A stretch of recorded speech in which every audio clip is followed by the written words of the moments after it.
Ito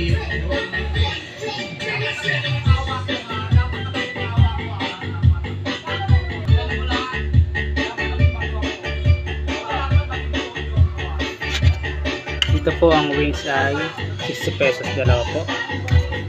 Check nyo po mga kakambal. Malaki po ito yan. Ito naman po ang pecho, 165 po dalawa. May kasama na po siyang rice. Ito naman po yung paa natin, PM1. Papasok na po natin sa toastmaster natin. Pagtapos po namin lutuin, inalagay po namin dito kaagad para hindi po mawala yung chicken.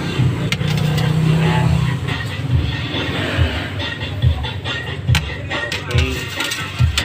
Bago maubos yan, magluluto pa tayo ng bagong batch ulit.